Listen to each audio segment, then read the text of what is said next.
Looks behind her dad's ex-girlfriend and someone is peeking around the hallway door. Just its head though, and this thing makes eye contact with her. She literally felt like someone was strangling her, but she manages to tell her dad's ex-girlfriend to stand up and look behind her. So she looks behind her and she jumps up super fast. She starts freaking out. She runs in the kitchen, she grabs salt, but as she's running in the kitchen and grabbing salt, Shelly is still sitting there frozen, staring at this thing. And wait till I tell you what this thing looked like. As her dad's ex-girlfriend is running into the kitchen, she like watches her run and then she looks back over and the thing is gone. The dad's ex-girlfriend comes back in the room and Shelly is absolutely shaking at this point and she's like, can you please confirm to me what you just saw? And what her dad's ex-girlfriend tells her terrifies her. She said it was a short, bald man with a huge nose and this huge, sinister grin, just grinning at Shelly. Shelly saw the exact same thing, so her heart drops in her stomach. Because Shelly didn't tell her what she saw, she asked her what she saw so she can confirm that she wasn't going crazy, and they saw the exact same thing.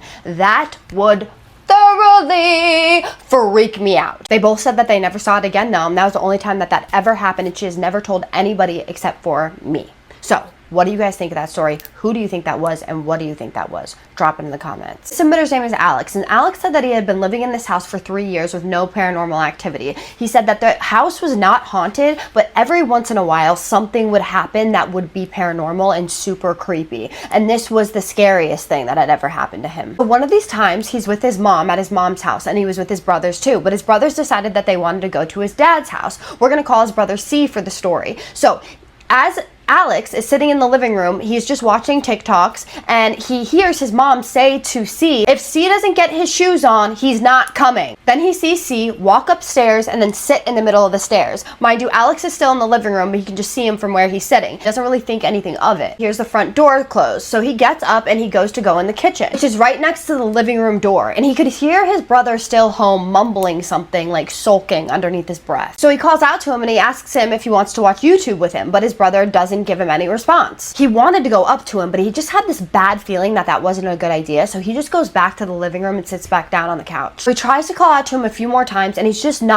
ignoring him, and he's like, okay, whatever. When all of a sudden, he sees his mother and all of his brothers, including C, walk through the door. He said that he literally could not believe his eyes because he saw his brother sitting on the stairs. He heard him sulking. He knows he was there, and then he is watching him walk through the door. He had been gone the whole entire time. Woo! What do you guys think about that? That's creepy. What would you do? What would you do? I will be out of that house. Out! Not talking to my brother anymore. Be like, no, no, no, no, no. Next story, we're gonna call the next submitter